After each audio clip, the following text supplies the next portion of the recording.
नहीं मम्मी, पता नहीं आपने वो क्या बनाया था, मुझे सच में नहीं अच्छा लगा।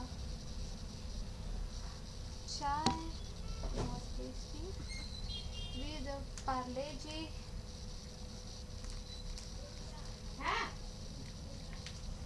ठंडी के मौसम में चाय नहीं पिया तो क्या किया, जाके चाय दे।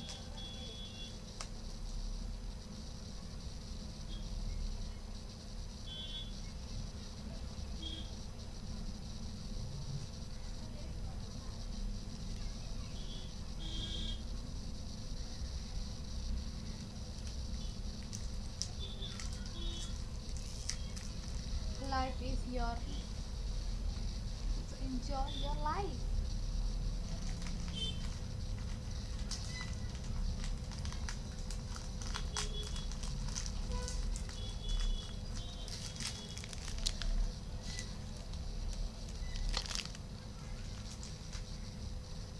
Chai with Parle biscuit.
तो मैं भी कर रही थी इंग्लिश का पढ़ाई, और वो भी कर रही हूँ मैं 4.1 नोवेल सेट।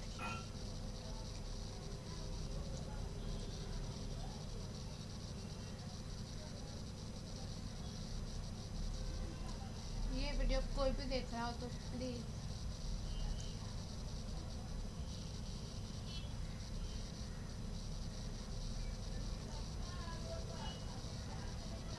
आई नो ये वीडियो और कितने आगे तक जाएगा, या ये शायद 2050 के आगे हो या 2100 के आगे हो, पता नहीं मैं रहूँगी या नहीं, पर तभी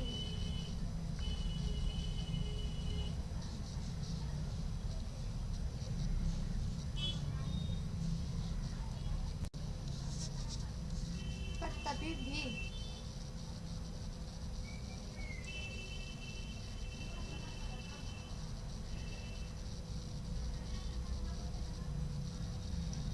जो 2100 के आगे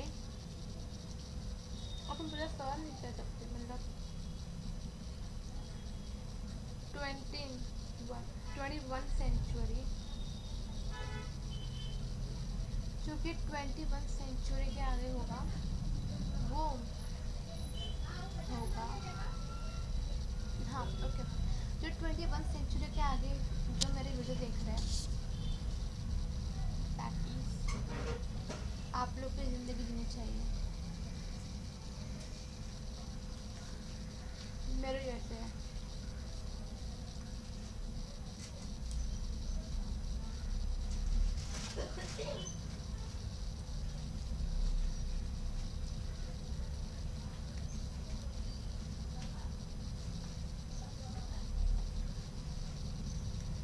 पार्ले जी विद चाय।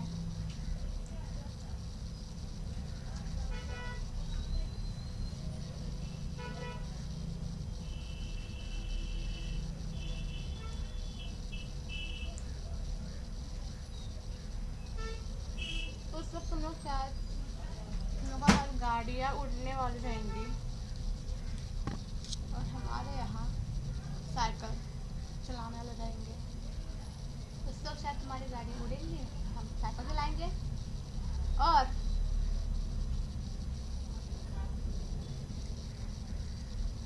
तुम लोग नेचर का असली मज़ा नहीं उठा पाओगे, बट स्टिल मैंने उठा लिया है तो नेचर का असली मज़ा। तो छोड़ो, एआई गया भाड़ में। आपको जीना है एक लोकल की तरह, एक कॉमन इंसान, मतलब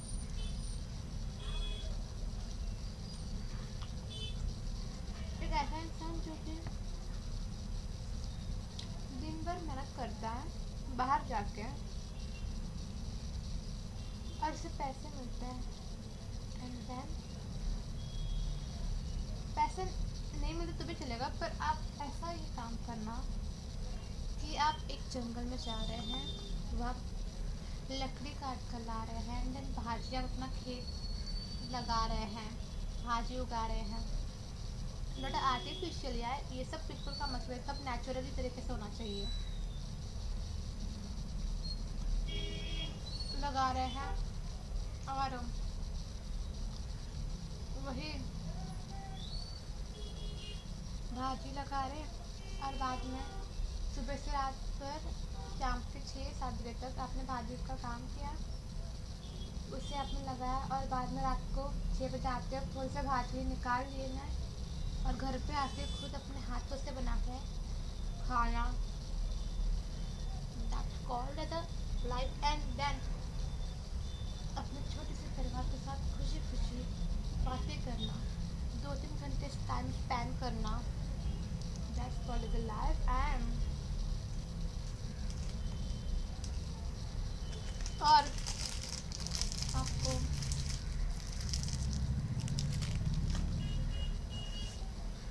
उस रात को इतनी अच्छी नींद आएगी, उस चांद को देखते देखते बाहर सोना, that's called as life.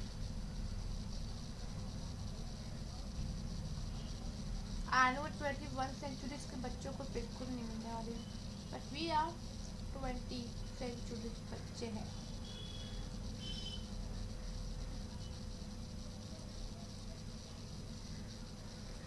Okay, तो अच्छे से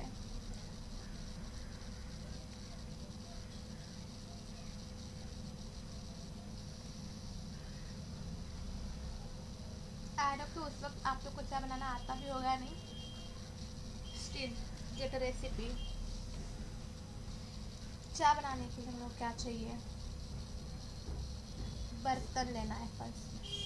सबसे पहले तो उस वक्त गैस तो होना चाहिए आप लोग के पास, नहीं तो हर चीज़ आर्टिफिशियल इंटेलिजेंस ही नहीं करने वाला था उस वक्त हर चीज़ आर्टिफिशियल इंटेलिजेंट ही नहीं करेगा। आपको करना चाहिए उस वक्त तो एक टोप लेना है, इसमें आपको थोड़ा सा पानी डालना है, मिल्क डालना है, जो कि हर चीज़ नेचुरल होना चाहिए, नेचुरल, ना कि हर चीज़ आर्टिफिशियल। मिल्क डालना है, देन उसमें हम डालेंगे चाय पत्ती, अदरक जिसे जिंजर कहते हैं, एंड काली मिर्च, थोड़ा सा हल्का सा, एकदम एक काली मिर्च डालना बस, और शुगर एंड इलायची, एंड देन उसे उबालते रहना है, उसे स्टीम करना है। स्टीम मतलब थोड़ा सा और ज़्यादा स्टीम करना है, उसे उबालना है, बॉइल्ड करना है उसे, and then your tea is ready and with Parle G biscuit. जब तुम लोग 21 सेंचुरी में ये करोगे, देन तुम्हें याद आएगा तुम 20 सेंचुरी में जी रहे हो, क्योंकि वो 20 सेंचुरी का लाइफ है।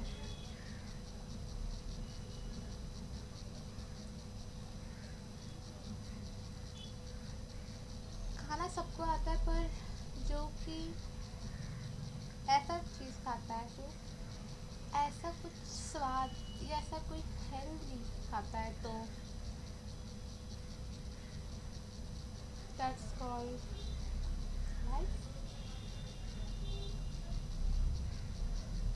पड़ेगा। मैं अपना पढ़ाई करने जा रही हूँ, और ये वीडियो आप लोग के लिए था जो 21 सेंचुरीज के होंगे। ओके बच्चे, 21 सेंचुरी के बच्चे को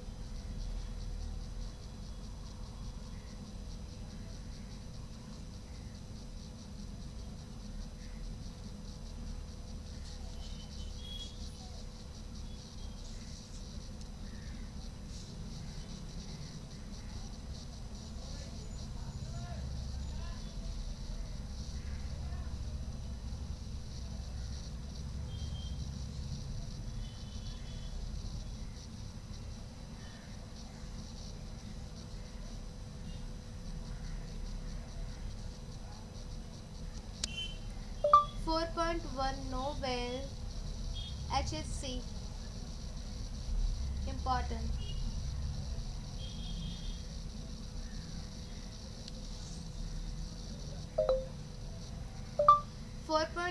Nobel HSC important.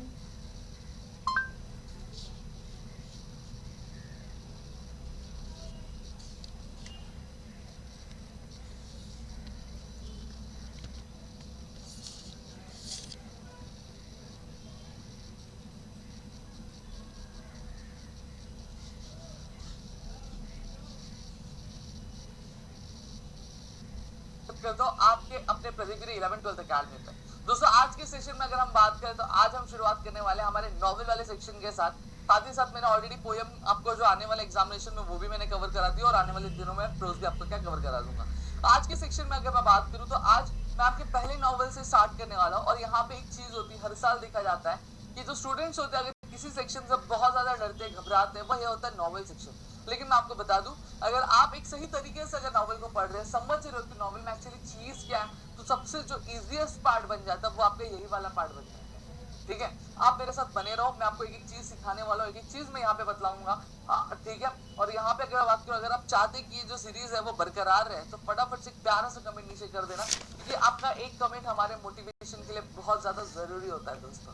ठीक है, और साथ ही साथ अगर आप हमसे 1-to-1 चीजें कवर करना चाहते हो, ऑलरेडी यूट्यूब पे हमने most of the content upload ही कर दिया है, लेकिन फिर भी अगर आप हमसे 1-to-1 चीजें करना चाहते हैं, कवर करना चाहते हैं, तो आप हमसे हमारे एप्लीकेशन पे जुड़ सकते हैं। एप्लीकेशन लिंक जो डिस्क्रिप्शन में दिए और कोर्स की जो लिंक है वो आपको कमेंट सेक्शन में दिया, आप जाके ज्वाइन कर सकते हैं दोस्तों। ठीक है, सबसे पहली चीज नॉवेल सेक्शन की बात करते हैं। अब नॉवेल सेक्शन में अगर मैं बात करूँ तो टोटल जो नॉवेल्स होते हैं वो कितने नॉवेल्स होते हैं, वो 4 नॉवेल्स होते हैं। कितने नॉवेल्स होते हैं दोस्तों, 4 नॉवेल्स होते हैं। ठीक है, यहाँ पे और पर नॉवेल का जो वेटेज होता है वो कितने मार्क्स होता है, वो 4 मार्क्स का वेटेज होता है। यानी मैं कहना ये चाहता हूँ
You have selected Microsoft David as the default voice.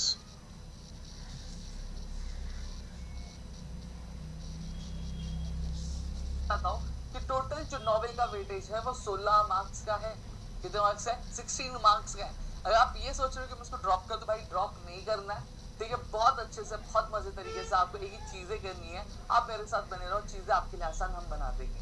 ठीक है, चलिए स्टार्ट करते हैं। और आज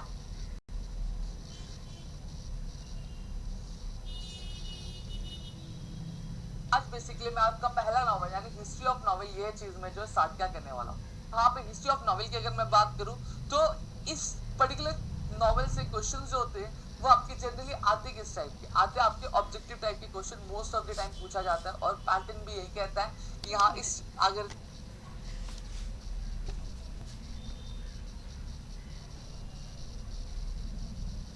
मम्मी मम्मा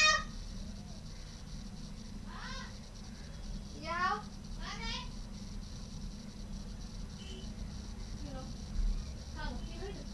हाँ What do you do? anything anything is there. A tree, pointy T. Tree, pointy T. Mama. Apple T C U Apple 1 T. 2 3 Betty and Mama. One pin. Wow. One. Yes. Because you are my mom. Thank you. Thank you. Mummy क्या हो कुछ कम पड़ रहा है? अर्धा part काय पाठ? अर्धा पार्ट काय का पाठ? दिखाता कोणाला देणार मला? म्हणजे खूप काढ जातात. खूप काढ. खूप. लाज आहे. ते थंडा करायला दिसतं.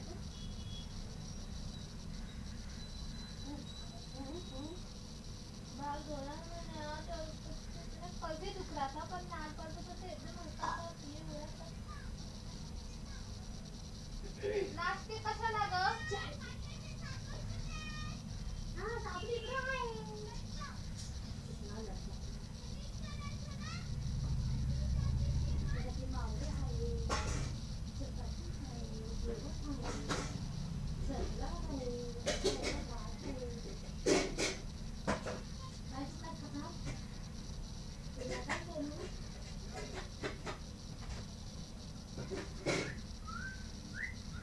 बोला.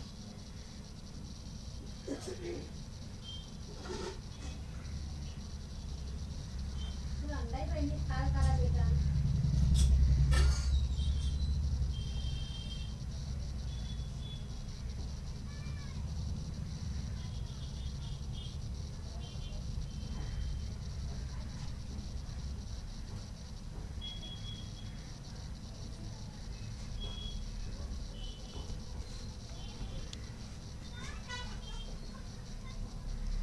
आज ठंडी बहुत ज्यादा लग रहा है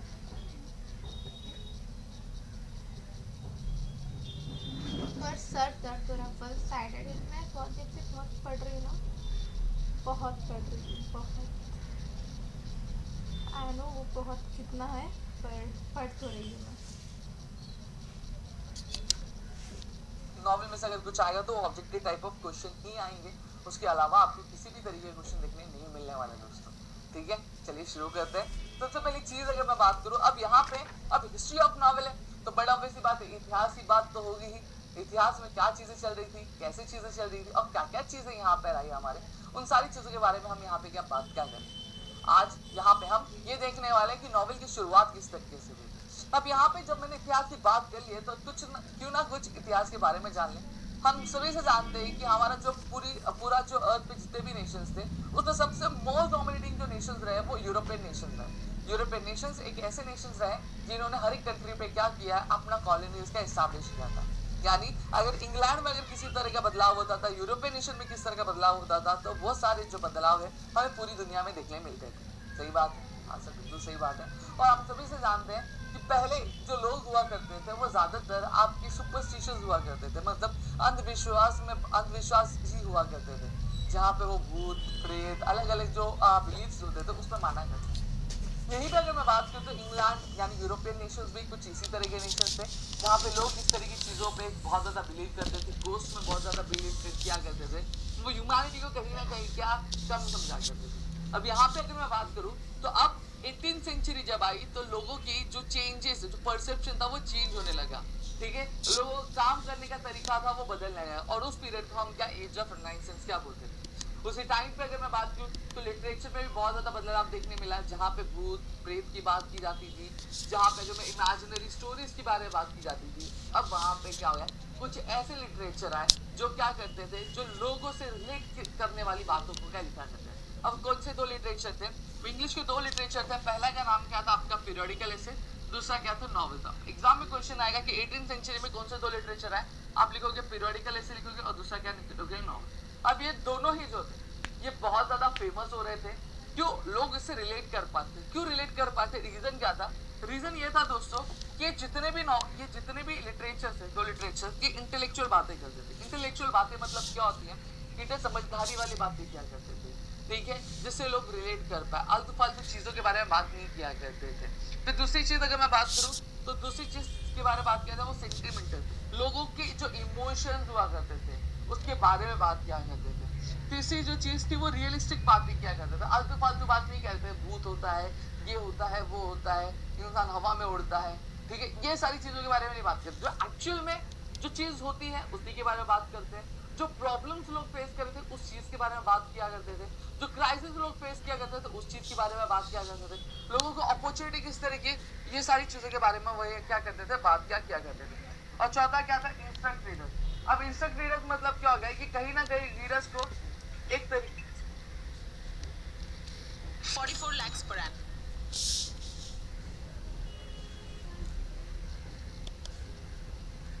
ठीक है। और इंस्टेंट रीडर्स क्या बोलते थे? इंस्टेंट रीडर्स मतलब दोस्तों ये कहीं ना कहीं ये बताते थे लोगों को कि बेसिकली अगर हम बात करें तो एक जो इंसान है, इंसान को अपनी प्रॉब्लम से डील कैसे करना चाहिए, एक सही तरीका क्या होना चाहिए, सही मैनर क्या होना चाहिए, अगर एक इंसान को अपनी जिंदगी जीनी है तो जिंदगी किस तरीके से जीनी चाहिए, इन सारी चीजों के बारे में यह क्या बताते थे ये नॉवेल्स, ठीक है, ये लिटरेचर। लेकिन अब ये दोनों में से अगर मैं बात करूँ, पहला और दूसरे जो लिटरेचर थे उनमें से सबसे ज्यादा जो पॉपुलैरिटी गेन कर रहा था वो कौन कर रहा था? नॉवेल क्या गेन क्या कर रहा था, ठीक है, लोग उसको बहुत ज्यादा पसंद कर रहे थे पढ़ना, साथ ही साथ उसकी जो पॉपुलैरिटी थी वो बहुत ज्यादा बढ़ रही थी। और आज अगर मैं बात करूँ तो आज के डेट में इंग्लिश लिटरेचर में जितने भी लिटरेचर्स हैं उनमें सबसे ज्यादा जो डोमिनेंट लिटरेचर मतलब सबसे ज्यादा जो लोग पढ़ना पसंद करते हैं वो होता है आपका नॉवल क्या पसंद करते हैं दोस्तों। क्लियर हो गया? तो मेरे ख्याल से इतनी चीज आपको क्लियर हो गई होंगी। अब नेक्स्ट अगर हम बात करते हैं तो ये जो नॉवेल है ये डिराइव कौन से वर्ड से हुआ है? आपके इटालियन वर्ड से डिराइव हुआ है। ये नॉवेल, ये जो वर्ड है ये डिराइव कौन से वर्ड से हुआ है?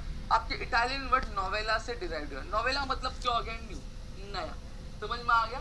तो याद रखना जो आपका नॉवेल है ये क्या है? एक इंग्लिश वर्ड है, ये डिराइव हुआ आपके इटालियन वर्ड से। इटालियन वर्ड कौन सा है? आपका नोवेला है। नोवेला मतलब क्या होता है? आपका न्यू क्या होता है। लेकिन सर नॉवेल क्या होता है वो समझा दो। नॉवेल की अगर मैं बात करूँ तो नॉवेल क्या होता है? नॉवेल बेसिकली एक तरह का क्या होता है?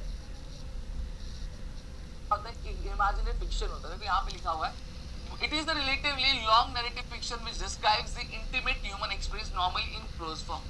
ये क्या होता है? एक तरह का नरेटिव फिक्शन होता है, एक नरेशन होता है जो कहीं ना कहीं क्या करता है आपके ह्यूमन के एक्सपीरियंस को, क्या एक इंसान के एक्सपीरियंस को आपके पैराग्राफ फॉर्म में, प्रोज फॉर्म में क्या करता है? लोगों को बतलाता है। समझ में आ गया? जैसे फॉर एग्जाम्पल अगर मैं बात करूँ तो आपने शायद से एक बुक पढ़ी होगी अ सिप्नोसिस ऑफ स्विस, ठीक है, जहाँ पे एक फैमिली होती है जो आइलैंड पे अटक जाती है, ठीक है, फंस जाती है, तो वो अपने लाइफ का मोस्ट ऑफ द स्पैन जो रहता है वो आइलैंड पे गुजारती है।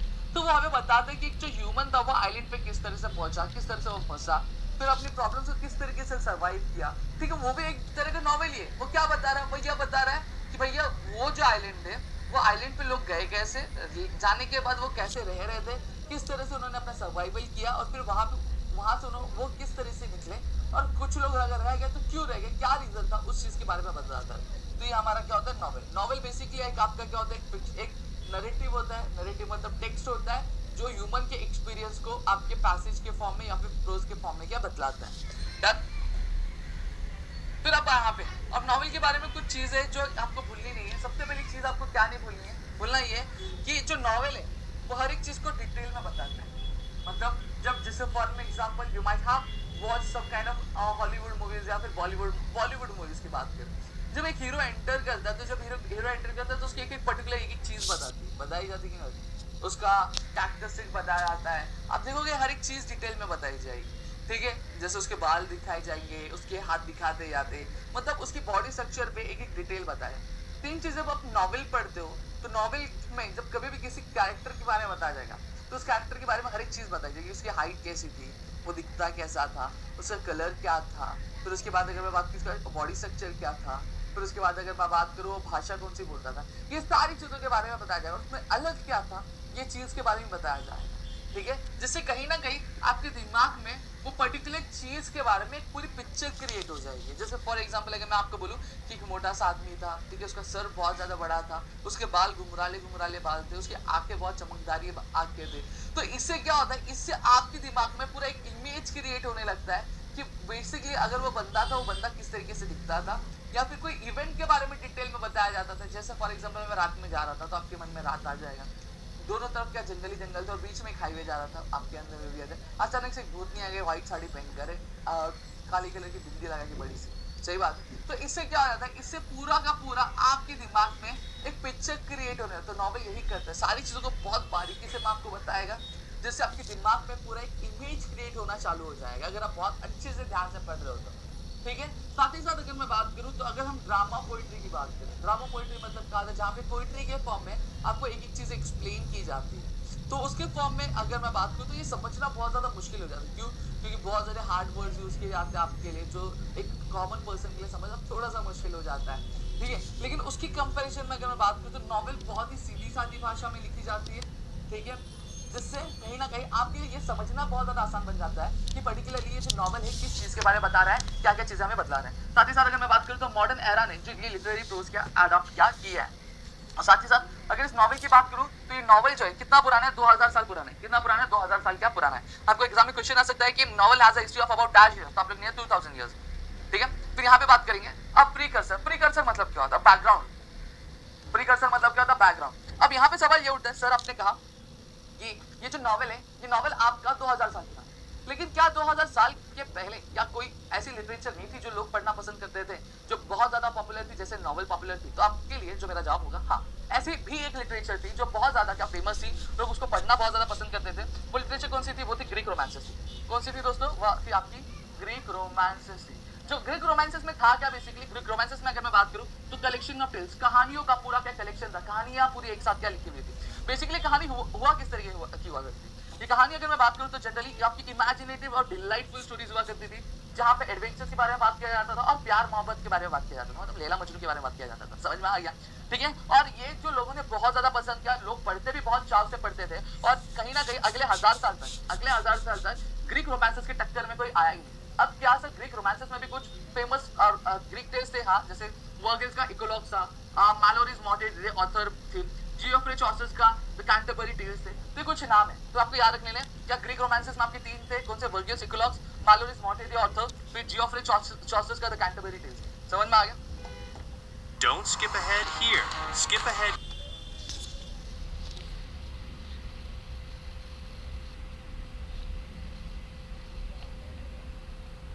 नाउ नेक्स्ट, अब यहाँ पे अगर बात करूं तो दुनिया का सबसे पहला नॉवल क्या था? दुनिया का सबसे पहला जो नॉवल था उसका नाम था मुरासाकी शिकिबु टेल ऑफ जिंजी। क्या? मुरासाकी शिकिबु टेल ऑफ जिंजी, जो कभी पब्लिश हुआ था ईयर 1010 में, क्या पब्लिश हुआ था, ठीक है। आपको याद रखना है कि एग्जाम में आपको आया कि name the world's first novel, तो याद रखना मुरासाकी शिकिबु, इसका क्या टेल ऑफ जिंजी, ये पहला नॉवल था जो पब्लिश हुआ था 1010 में पब्लिश हुआ था। समझा? फिर उसके बाद अब हम बात करेंगे कि यूरोपियन नॉवेल्स।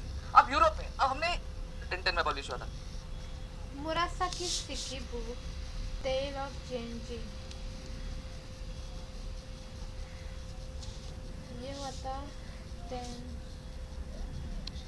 समझा? फिर उसके बाद अब हम बात करेंगे कि यूरोपियन नॉवेल्स। अब यूरोप में अब हमने यहाँ पे एक ओवरव्यू देखा था कि नॉवेल स्टार्ट कैसे हुआ था, नॉवेल का बैकग्राउंड क्या है। अब यहाँ पे देखेंगे तो यूरोपियन कंट्रीज में नॉवेल शुरुआत कैसे हुई। यूरोपियन कंट्री में अगर मैं बात करूँ तो यूरोपियन कंट्री में जो नॉवेल की जो शुरुआत की गई थी वो आपकी डॉन क्यूक्साइड, ठीक है। डॉन क्यूक्साइड एक पहली नॉवेल थी जो कि किसने लिखी थी? एक स्पेनिश राइटर ने लिखी थी। स्पेनिश राइटर का नाम क्या था? माइकल डी सर्वेंटेस, ठीक है। अब यहाँ पे ये डॉन क्यूक्साइड है, ये जो डॉन क्यूक्साइड है, ये जो नॉवेल थी वो आपकी 2 पार्ट्स में पब्लिश हुई थी। कितने पार्ट्स में पब्लिश हुई थी? ये आपकी 2 पार्ट्स में पब्लिश हुई थी दोस्तों। समझ में आ गया? फिर उसके बाद अगर मैं बात करूं तो 18th सेंचुरी में, ठीक है, 18th सेंचुरी की जब मैं बात करता हूं तो 18th सेंचुरी में आपके वापस से अब 2 तरह की चीजें और प्रिंट होना चालू की, प्रिंट मीडिया चालू हुआ। पहला क्या था? मैगजीन था, और दूसरा क्या था? न्यूज़पेपर था। क्या? पहला न्यूज़पेपर था और दूसरा क्या था? मैगजीन क्या था।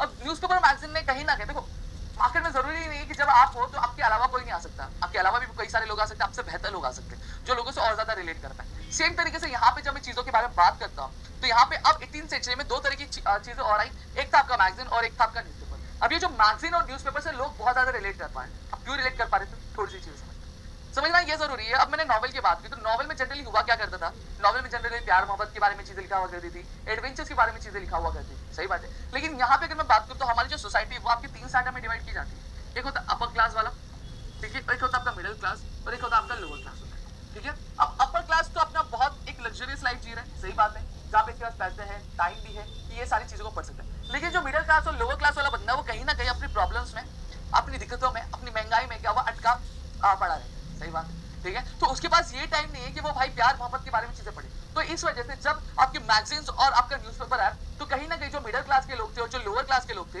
वो सारे के सारे जो लोग थे आप वह क्या हो गया था, वो शिफ्ट होना चालू कर गए। और वो नॉवल तो पहले ही नहीं पढ़ते थे और उनका इंटरेस्ट नॉवल में बहुत कम ही था, ठीक है, ना के बराबर था। अब जब मैगजीन और ये आया, क्या बात है, न्यूज़पेपर आया, तो कहीं ना कहीं लोग जो थे अब मैगजीन और न्यूज़पेपर पढ़ना चालू कर दिया। कौन से लोग? आपके मिडिल क्लास के लोग। अपर क्लास के लोग जो थे अभी भी वही पढ़ते, लेकिन अगर मैं बात करूं प्रपोर्शन की तो मिडिल क्लास के लोग ज्यादा होते हैं और अपर क्लास के जो लोग होते हैं वो कॉमनली कम होते हैं। अब इससे कहीं ना कहीं अगर मैं बात करूं तो अब जो नॉवेल की जो डिमांड थी मिडिल क्लास में वो क्या होती थी, कम होती जा रही थी। हाँ, लेकिन अपर क्लास के लोग जो थे अभी भी नॉवेल क्या पढ़ रहे थे। अब यहाँ पे अब नॉवेल को ये चीज समझ में आ गई कि अब जरूरत क्या थी, जरूरत ये थी कि अब नॉवेल में एक नए तरीके का नॉवेल लेकर आया जाए, एक कुछ नए बदलाव किया जाए, ठीक है, जहां पर कुछ वो नए आइडियाज क्या करे, एक्सप्रेस क्या करे, ठीक है। क्योंकि अब जो न्यूज़पेपर होते थे, मैगजीन्स हुआ करते थे, वो मिडिल क्लास के प्रॉब्लम्स के बारे में, महंगाई के बारे में बात किया करते थे, उनके अधिकारों के बारे में बात किया करते थे, उनकी ड्यूटीज के बारे में बात किया करते थे, लाइफ को कैसे सर्वाइव करना है, पैसे कैसे अर्न करने, इन सारी चीजों के बारे में बात किया जाता है। लेकिन नॉवेल में प्यार मोहब्बत के बारे में बात किया जा रहा था, तो लोग उसको पढ़ना बहुत ज्यादा क्या कम क्या कर दिए थे,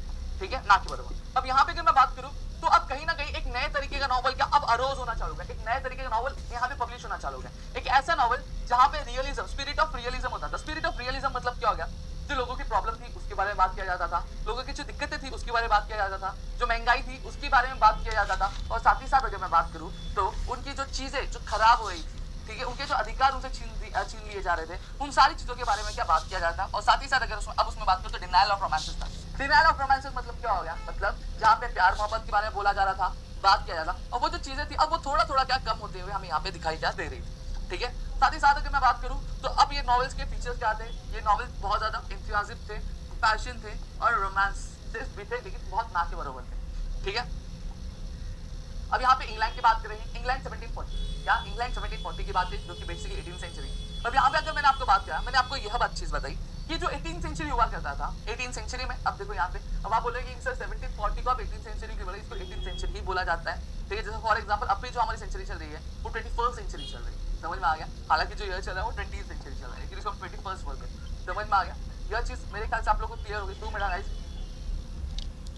यह चीज क्लियर होगी। अब यहाँ पे अगर मैं बात करूँ तो अब मैंने क्या बताया, अब हमने हिस्ट्री में पढ़ा है कि अब 18th सेंचुरी में क्या हो रहा था, 18th सेंचुरी में जनरली अगर मैं बात करूँ तो हर एक चीज में बदलाव हो रहा था। अब लोग कहीं ना कहीं जहाँ पे फैक्ट्रीज हुआ करती थी, फैक्ट्रीज में हैंडलूम्स चला करते थे, जहाँ प्रोडक्शन जो हुआ करता था वो मैन्युअली हाथों से कपड़े बनाए जाते थे, हाथों से चीजें बनाई जाती थी। अब चीजें बदल गई थी, अब वो सारी चीजें किससे रिप्लेस हो रही थी, मशीन से रिप्लेस हो रही थी, सही बात है। और इसी चीज को हम लोग क्या बोलते हैं, इंडस्ट्रियल रेवोल्यूशन बोलते हैं। क्या बोलते हैं इसको हम लोग, industrial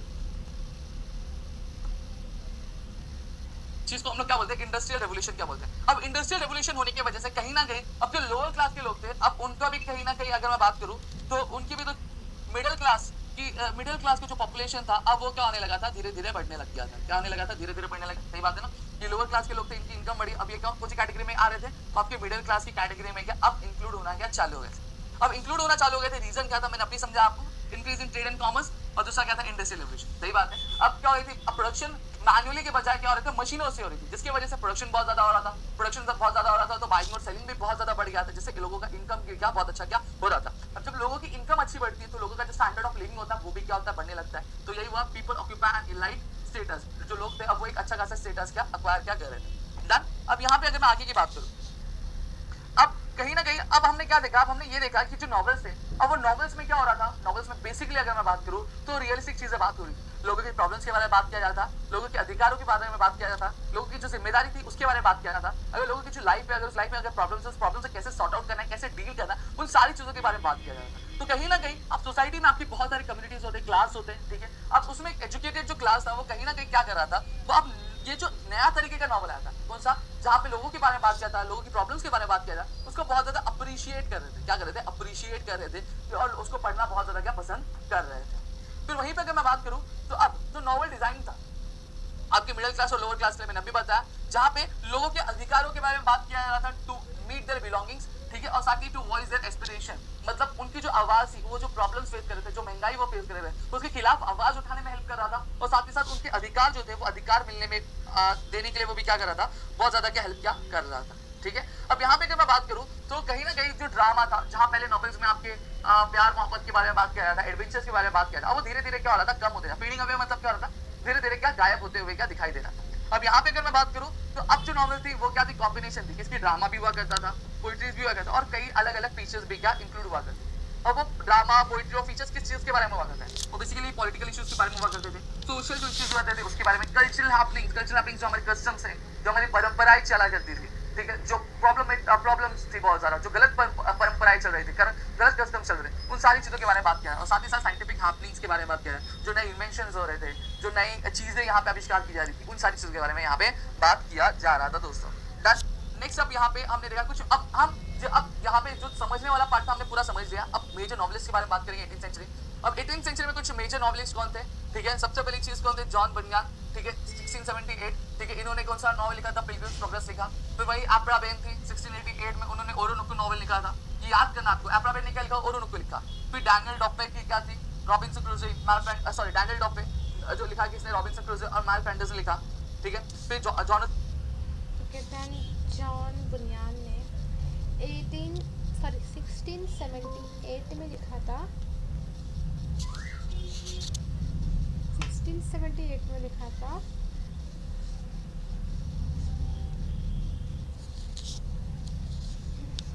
the पिलिग्राम्स programme पिलिग्राम the पिलिग्राम progress लिखा था जॉन बुनियान ने 1678 में, और अफ्रा बेन ने 1688 में लिखा था ओरोनोकू, और जोनाथन ट्रैवल्स ने लिखा था गुलिवर्स ट्रैवल, और डैनियल डिफॉय ने लिखा था क्रूसोई मार्क फ्लैंडर्स, डैनियल डॉप्पे जो लिखा किसने, रॉबिन्सन क्रूसो और माइल फैंडर्स ने लिखा, ठीक है। फिर जॉनथन स्विफ्ट ने क्या लिखा, गुलिवर्स ट्रैवल, अब फेमस है, इसके बारे में तो हमने मूवीज भी देखी है। फिर नेक्स्ट क्या है, अब कुछ मेजर नॉवेल्स आपके 18th सेंचुरी कौन थे, सैमुअल रिचर्डसन थे, हेनरी फील्डिंग थे, लॉरेंस स्टर्न थे। फिर उसके बाद Samuel Richardson, Henry fielding, Lawrence stern, Tobias Smollett थे, ठीक है। फिर उसके बाद ट्रेडिशन वाज एनरिच, और ट्रेडिशन वाज एक स्टारवर्ड नॉवेलिस्ट क्या होते हैं, थोड़ा वो समझेंगे। अब जब कभी भी हमने किसी भी राइटर के बारे में पढ़ा है, किसी भी ऑथर के बारे में पढ़ा है, तो हमने ये देखा है कि वो जो राइटर हुआ करता था वो पोएम भी लिखा करता था, वो नॉवेल्स भी लिखा करता था, कुछ लोग ड्रामास भी लिखा करते थे, सही बात। लेकिन ये स्टारवर्ड नॉवेलिस्ट क्या है, ये स्टारवर्ड नॉवेलिस्ट प्योरली नॉवेलिस्ट थे, मतलब ये सिर्फ नॉवल ही लिखा करते थे, उसके अलावा ना पोएम लिखा करते थे, ना प्रोज लिखा, प्रोज नॉवल ही प्रोज, ना ड्रामा लिखा करते थे, वो हमेशा सिर्फ नॉवल ही लिखा करते थे। वो उन्हें क्या कहा जाता है, स्टारवर्ड नॉवेलिस्ट क्या कहा जाता है। जैसे फॉर एग्जांपल अगर मैं बात करूं, चार्ल्स डिकेंस थे, वॉल्टर स्कॉट थे, मैनियल हिल हॉथर्न थे, Horace Walpole, Thomas Hardy, Wilkie Collins और एच.जी. वेल्स, ये कुछ हमारे स्टारवर्ड नॉवेलिस्ट है, इनमें नाम याद रखना रहेगा आपको, ठीक है। नेक्स्ट अगर मैं बात करूं जो मेजर नॉवेलिस्ट थे आपकी 20th सेंचुरी को कौन थी, ये नॉवेलिस्ट है, इनमें नाम याद। ओके, जो स्टारवर्ड नॉवेलिस्ट मतलब होता है जो नॉवेलिस्ट सिर्फ और सिर्फ नॉवेल लिखते हैं, और वो इसमें से 6 नाम हैं हमारे पास, Charles Dickens, Walter Scott, Nathaniel Hawthorne, Horace Walpole, Thomas Hardy, Wilkie Collins and H G. Wells, याद रखना रहेगा आपको, ठीक है। नेक्स्ट अगर मैं बात करूं जो मेजर नॉवेलिस्ट थे आपके 20th सेंचुरी को कौन थे, E.M. फोस्टर थे, जेम्स जॉयस थे, जोसेफ कॉनरैड थे, फिर हेनरी जेम्स थे, George Orwell, Graham Greene, D.H. Lawrence, William Golding, Anthony Burgess, ठीक है। ये सब नाम इसमें समझने जैसा कुछ नहीं है, ठीक है। अब ये बेसिकली अगर बात करें, ये जो मेजर मॉडर्न नॉवेलिस्ट लिखा किसके बारे में करते हैं, ये हमेशा ये अलग क्यों थे, ये अलग इस वजह से, ये हमेशा जो मॉडर्न टॉपिक्स हुआ करते हैं, मॉडर्न टॉपिक्स मतलब क्या, जो इश्यूज चल के आ रहे थे, जो करंट इवेंट्स हुआ करते थे, ठीक है, जो लोगों को प्रॉब्लम्स हुआ करती थी, उन चीज के बारे में लिखा करते थे। इनका लिखने का तरीका बहुत ज्यादा इनोवेटिव था, बाकी जितने भी नॉवेलिस्ट थे उनके कंपैरिजन में इनका जो लिखने का तरीका था वो बहुत हटके दिखाई क्या देता था। ये मेजरली पॉलिटिकल इश्यूज के बारे में लिखा करते थे, सोशल इश्यूज के बारे में, जो साइकोलॉजिकल इश्यूज हुआ करते थे, जो साइकोलॉजिकल चीजें हुआ करती थी उसके बारे में लिखा करते थे, और साथ ही साथ जो मॉडर्न इश्यूज जैसे करप्शन हो गया, आपकी क्राइम्स हो गया, इन सारी चीजों के बारे में वो लिखा गया।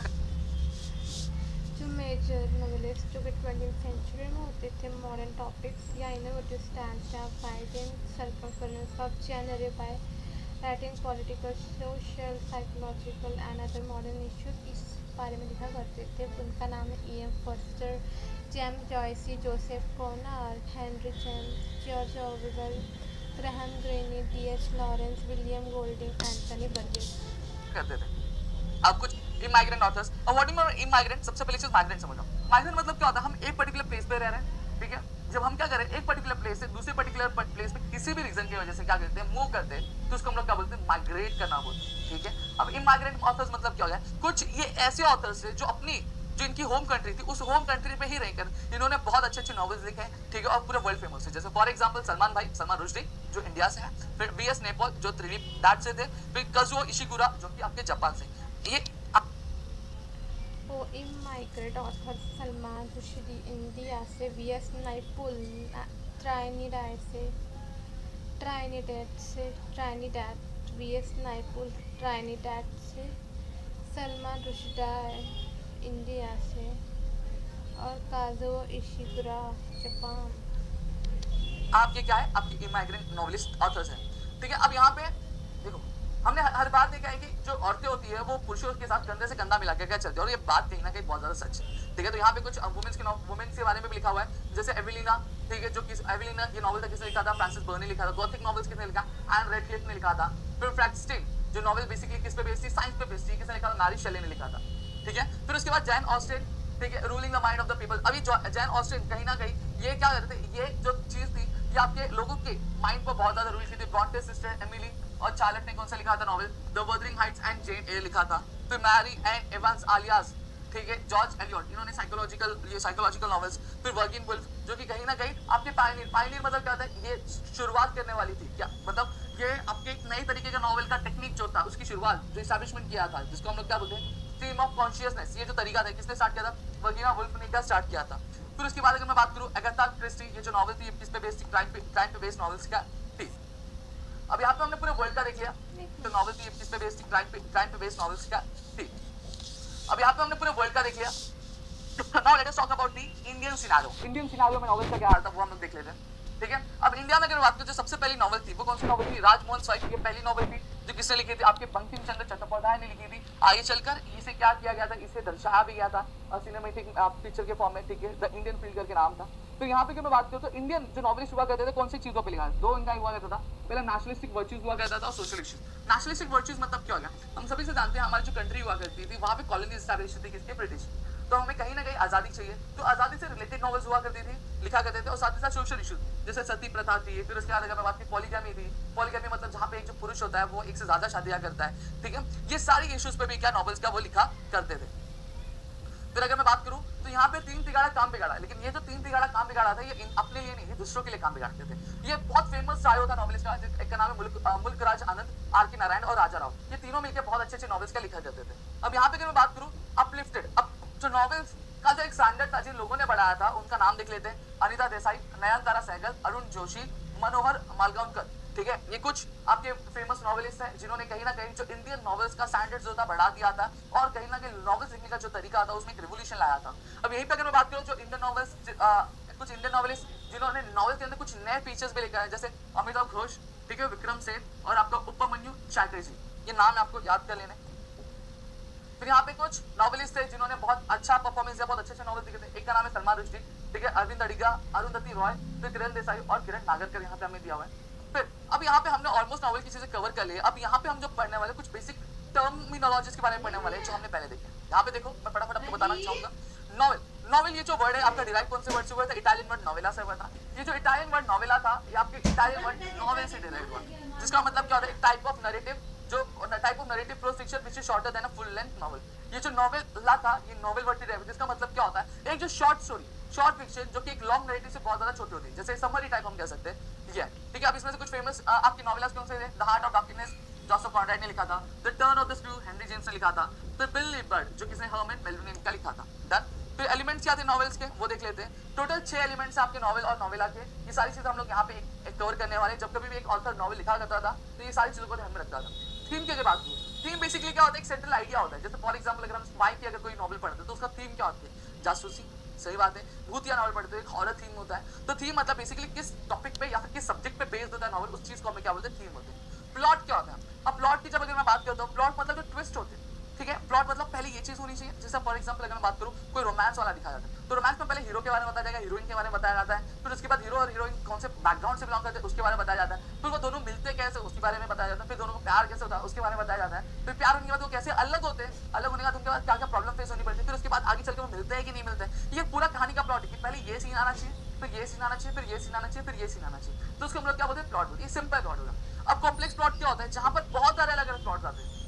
पहले लड़का लड़की मिले, फिर अलग हो गए, फिर झगड़ा हो गया, फिर लड़की की शादी हो जाती है, लड़का अभी भी शादी नहीं किया रहता है, ठीक है, फिर लड़की का जो पति होता है वो मर जाता है। अब यहाँ पे प्लॉट है, ट्विस्ट पे ट्विस्ट आ गए, तो इसको हम लोग क्या बोलते हैं कॉम्प्लेक्स प्लॉट बोलते हैं। समझ में आ गया।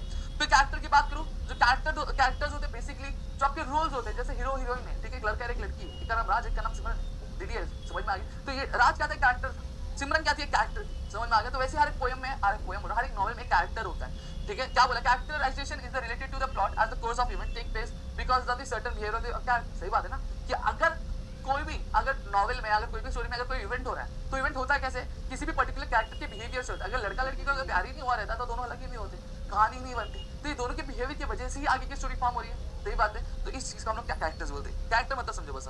फिर कॉन्फ्लिक्ट क्या होता है, आपका स्ट्रगल होता है। लड़का है, ठीक है, और लड़की का पप्पा है, दोनों के बीच में क्या होती है, दुश्मनी चलती है, ठीक है। तो क्या होता है, कॉन्फ्लिक्ट होता है, हीरो और विलन के बीच में लड़ाई चलती है, कोई तरह का कॉन्फ्लिक्ट होता है। समझ में आ गया, ठीक है। अब लैंग्वेज स्टाइल, जो जिस तरह the language and the techniques used by the author for the narration of the course of the event is known as style. अब देखो, अब स्टाइल भी बहुत अलग अलग होता है। कुछ स्टाइल्स ऐसे होते हैं, मतलब किस तरह का टेक्निक यूज किया जा रहा है एक स्टोरी को बताने के लिए, उसको हम लोग क्या बोलते हैं, स्टाइल बोलते हैं। जैसे कुछ स्टोरीज में कैसा होता है कि पहले हमें लास्ट की चीजें बताई जाती है कि एक हीरो होता है, वो क्या करता है, कुछ लोगों को मारता रहता है। तो पहले जो हीरो होता है वो हमें एज ए विलन देखने मिलता है, फिर उसके बाद उसको पुलिस वाले पकड़ते हैं तो उसकी कहानी पूछते हैं, तो फिर उसकी पूरी जो लाइफ की जो जर्नी होती है वो बताई जाती है, तो हमें बाद में उसका बैकग्राउंड देखने मिलता है, ठीक है। कुछ स्टोरी ऐसी होती है जहाँ पे हमें पहले बैकग्राउंड देखने मिल जाता है, फिर उसके बाद एंडिंग देखने मिलती है कि पहले वो अच्छे से लाइफ जी रहा था, फिर इसने ऐसा किया तो उसने बदला लेने के लिए फिर लोगों को मारना चालू करता है, ठीक है। तो अलग अलग स्टाइल होते हैं। अब यहाँ पे कुछ नॉवेल्स के बारे में पढ़ने वाले, जो आपका है पहला क्या आता है, रियलिस्टिक नॉवल। रियलिस्टिक नॉवल की अगर मैं बात करूँ तो यहाँ पे जो रियल चीजें होती है, मतलब जो लाइफ के जो प्रॉब्लम्स होते हैं, जो स्ट्रगल्स होता है, कॉमन पर्सन फेस करता है, उन सारी चीजों के बारे में जिस नॉवल में लिखा जाता है उसको हम लोग क्या बोलते हैं, रियलिस्टिक नॉवल क्या बोलते हैं। फिर अगर मैं बात करूँ तो पिकारेस्क नॉवल मतलब क्या होता है, आपके स्पेनिश वर्ड से डिराइव्ड है, पिकारो, क्या पिकारो से क्या डिराइव्ड है, ठीक है, इसका मतलब क्या होता है, रॉक। अब पिकारो नॉवल बेसिकली आपका क्या, जो प्रोटैगनिस्ट कौन होता है, जो हीरो होता है नॉवल का, उसको हम लोग क्या बोलते हैं, प्रोटैगनिस्ट बोलते हैं। Who is eccentric or disreputable person in an episodic form, जहाँ पे हमें प्रोटैगनिस्ट की जो एक हीरो होता है उसकी पूरी क्या जर्नी के बारे में बताया जाता है, पूरी उसकी स्टोरी के बारे में बताया जाता है जिस नॉवल में, उसको हम लोग पिकारेस्क नॉवल बोलते हैं। हिस्टोरिकल नॉवल क्या होता है, बेसिकली एक ऐसा नॉवल होता है जहाँ पे हमें हिस्ट्री के बारे में चीजें बताई जाती है, वो हमारा हिस्टोरिकल नॉवल होता है। फिर उसके बाद अगर मैं बात करूँ एपिस्टोलरी नॉवल क्या होता है, एपिस्टोलरी नॉवल बेसिकली अगर मैं बात करूँ, ये एपिस्टोलरी है, ये जो वर्ड है आपके लैटिन वर्ड आपके एपिस्टोला से डिराइव्ड हुआ है, जिसका मतलब क्या होता है, लेटर। ये बेसिकली एक इस तरह का नॉवल होता है जहाँ पर पूरी जो कहानी होती है वो आपके एक लेटर में लिखी रहती है। जैसे फॉर एग्जाम्पल आपने कुछ होता है देखा होगा, ठीक है, जहाँ पे शाहरुख खान की एक बेटी होती है जिसका नाम अंजलि होता है, ठीक है, उसकी मम्मी का नाम क्या होता है, टीना होता है। टीना किसी बीमारी के चलते क्या उसकी डेथ हो जाती है, वो मरने से पहले अपनी बेटी के लिए क्या करती है, कुछ 8 लेटर्स लिखती है, और हर एक बर्थडे पे उसकी जो दादी होती है उसको एक एक लेटर क्या वो देती है, दादी या फिर कोई भी होगा जो लेटर देती है। सही बात है। अब बाद में हम क्या पढ़ते हैं, हम दूसरी अंजलि के बारे में पढ़ते हैं जो उसके पापा की क्या होती है, एक दोस्त होती है, ठीक है। अब पूरी जो कहानी होती है, कहानी का अगर मैं बात करूँ, पूरी मूवी का जो 80% है वो लेटर पे बेस्ड है। यहाँ पे पूरी जो कहानी दर्शाई कैसी गई है, आपके लेटर के फॉर्म में दर्शाई है, तो इस तरह की नॉवल को हम लोग क्या बोलते हैं, एपिस्टोलरी नॉवल क्या कहते हैं। फिर क्या आता है गॉथिक नॉवल। गॉथिक नॉवल में बेसिकली अगर मैं बात करूँ तो बात क्या की जाती है, आपके टेरर के बारे में बात किया जाएगा, आपके मिस्ट्री के बारे में बात किया जाएगा, हॉरर के बारे में बात किया जाएगा, थ्रिलर सुपरनैचुरल पावर्स के बारे में बात किया जाएगा, डेथ के बारे में बात किया जाता है, ठीक है। तो इस तरह की जो नॉवेल्स होती है वो गॉथिक नॉवेल्स होती है। फिर आता है autobiographical novel. Autobiographical novel basically हमने भाग मिल्खा भाग देखा होगा, जहाँ पे हमें जो मिल्खा सिंह थे उनकी कहानी के बारे में बताया गया, उनकी स्टोरी के बारे में बताया, उनकी लाइफ के बारे में बताया गया। तो इस तरह के नॉवल को हम लोग क्या बोलते हैं, ऑटोबायोग्राफिकल नॉवल बोलते हैं। फिर साइकोलॉजिकल नॉवल। साइकोलॉजिकल नॉवल्स क्या होते हैं, बेसिकली साइकोलॉजिकल नॉवेल्स बेसिकली एक इस तरह का नॉवल होता है जहाँ पे एक प्रोटैगनिस्ट के अंदर क्या क्या चीजें चल रही है। जैसे फॉर एग्जांपल आपने एक मूवी देखी होगी जिसमें एक क्या नाम, उसका नाम नहीं याद आ रहा है, जहाँ पे वो एक इंसान एक ही बॉडी के अंदर दो कैरेक्टर्स चलते, वो बीमार रहता है, क्या नाम मुझे नाम नहीं याद आ रहा है, और जो ऐसा उसके अंदर अलग सा एक भूत आने लगता है, उसके बाल बहुत ज्यादा घुंघराले होने लगते हैं, ठीक है, नाम नहीं आता मुझे, नाम याद आएगा तो मैं बता दूंगा। तो इस तरह की नॉवेल्स हम लोग क्या बोलते हैं, साइकोलॉजिकल नॉवेल्स बोलते हैं। क्या बोलते हैं इसको हम लोग, साइकोलॉजिकल नॉवेल्स क्या बोलते हैं। फिर उसके बाद क्या आता है एल्गोरिकल नॉवेल्स। एल्गोरिकल नॉवेल्स मतलब क्या होता है, ये इस तरह के नॉवल होते हैं जहाँ पे कहानी का एक से ज्यादा मतलब होता है। जैसे OMG हमने देखा होगा, OMG में बेसिकली हमें एक इंसान के स्ट्रगल के बारे में बताया जाता है, ठीक है, लेकिन उस मूवी का अगर मैं बात करूँ एक से ज्यादा मीनिंग होता है। एक से ज्यादा मीनिंग मतलब कहीं ना कहीं जो लोग सुपरस्टिशियस है उसके बारे में बताया जाता है, और साथ ही साथ एक इंसान है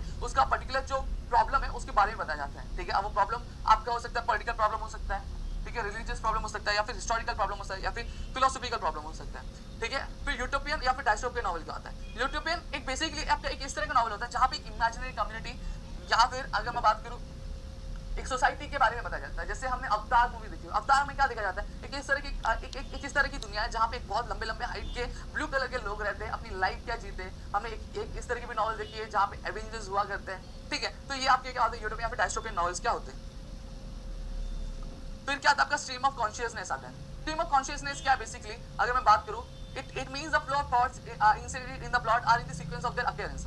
मैंने अभी थोड़ी देर पहले बताया था, जहां पर क्या होता है, जहां पे एक जो थॉट होता है, स्टोरी होती है, जहां पे पहले हीरो हीरोइन से मिलता है, दोनों एक दूसरे से बातचीत करना चालू करते हैं, दोनों एक दूसरे के अंदर मिलने लगते हैं, फिर उसके बाद मिलना मतलब एक दूसरे को चाहने लगते हैं, फिर उसके बाद विलन आता है, विलन उनको अलग करने की कोशिश करता है, फिर उसके बाद विलन से हीरो लड़ता है, और लड़ने के बाद फिर क्या होता है, दोनों वापस से मिल जाए, हैप्पी एंडिंग हो जाती है। तो ये क्या हो गया, एक पूरा सीरीज हो गया नॉवेल्स का, जहाँ पे एक पहली चीज ये होनी चाहिए, फिर ये होनी चाहिए, फिर ये होनी चाहिए। इसको हम क्या बोलते हैं, स्ट्रीम ऑफ कॉन्शियसनेस बोलते हैं। बिल्डिंग स्ट्रोमन नॉवेल क्या होता है, ये हमारे अमेज़ोनी द अनटोल्ड स्टोरी, ठीक है। ये क्या, जहाँ पे हमें एक प्रोटैगनिस्ट यानी जो एक हीरो है उसकी ग्रोथ के बारे में बताया जा रहा है। वो कैसे पहले एक टीटी हुआ करते थे, फिर उन्होंने कैसे इंडियन क्रिकेट टीम में एंट्री की, एंट्री करने के बाद क्या सारे प्रॉब्लम्स फेस किया, फिर उसके बाद वो कैसे दुनिया के अच्छे खिलाड़ियों में क्या काउंट करने जाने लगे। तो इसको हमें क्या बिल्डिंग स्ट्रोमन के नॉवेल्स क्या बोलते हैं, ठीक है। तो यहाँ पे अगर मैं बात करूँ तो ऑलमोस्ट मेरे सारा का सारा जो चीज़ है वो मैंने आपको यहाँ पे कवर कर दिया। आई होप आपको चीज़ें क्लियर हो गई। स्टिल अगर आपको और भी कुछ डाउट हो please do let me know in the comment section, मैं आपके लिए और भी चीज़ें लेकर आ जाऊँगा, ठीक है। और साथ ही साथ अगर आपको चीज़ें और अच्छी लग रही है, अगर आप चाहिए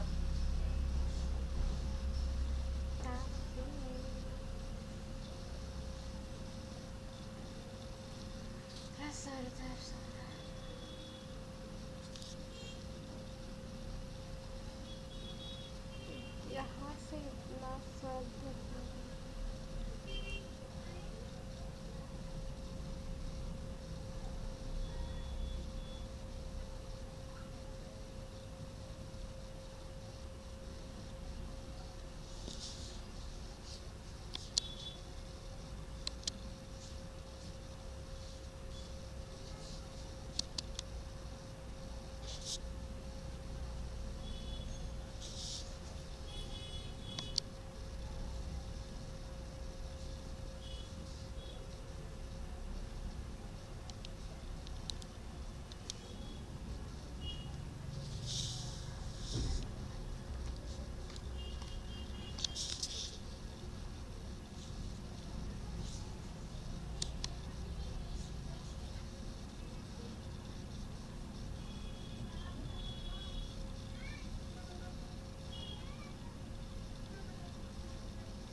Give the character sketch of ER Braithwaite.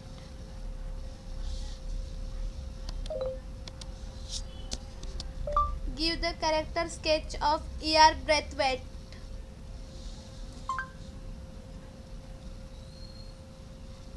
Aircraft बोल दे दिया इसने, ER Braithwaite बोल रही हूँ।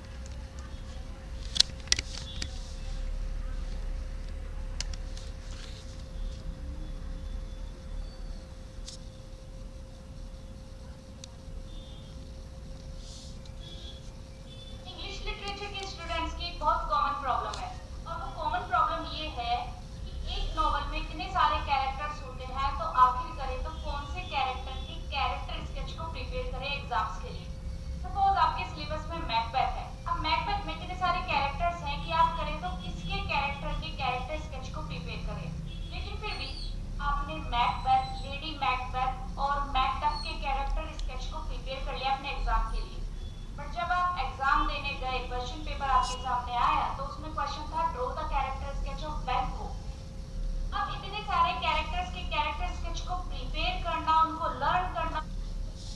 हॅलो स्टुडंट्स, मागच्या व्हिडिओमध्ये आपण टू सर विथ लव या नॉवेलवरचे इम्पॉर्टंट क्वेश्चन्स आणि आन्सर्स बघितले.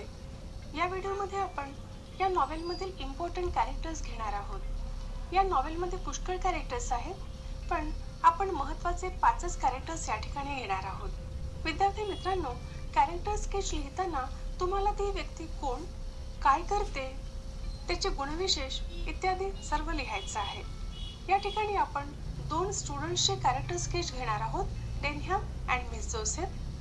मिस युफिमा फिलिप्स या टीचरचं character sketch, then mister Florian the headmaster and Ricky Braithwaite the protagonist. First character Denham. विद्यार्थी मित्रांनो, डेनहॅम आणि मिस जोसेफ यांचं कॅरेक्टर लिहिताना बरीचशी वाक्य कॉमन आहेत. दोघे सिनियर स्टुडंट्स आहेत, दोघे ब्रेथवेटच्या क्लासमधले आहेत, दोघे इम्पॉर्टंट ऑफिशियल्स आहेत त्या प्रोग्रामचे, दोघे कॉन्फिडंट आहेत. तर हे वाक्य तुम्हाला उत्तर लिहिताना कॉमन लिहायचे आहेत आणि म्हणून लक्षात ठेवायला सुद्धा सोपे आहेत. See the character of Denham. Denham is one of the major characters in chapter 17 of the novel To Sir with Love. He is a student of Braithwaite's class. He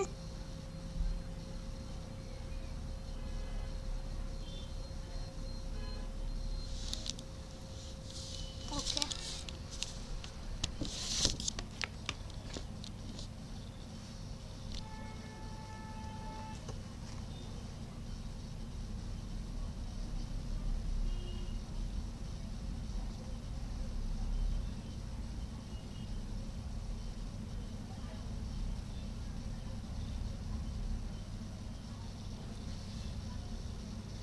To Serve with Love with the character sketch of E.R. Braithwaite, the narrator. E.R. Braithwaite. E.R. Braithwaite. तो हमें character sketch करना है. E.R. Braithwaite इसके narrator है. Ricky Braithwaite, the narrator, was a very sensitive person. He was a black man in post-war England. He was a black man in post-war England and was very upset on the racism that he had to face. After serving in the Royal Air Force, he got a job in a school and initially had a very difficult time with the students who were disrespectful, ill-mannered and mischievous. They harassed him for what they want. However, his genuine concern and compassion, his novel and creative ideas and techniques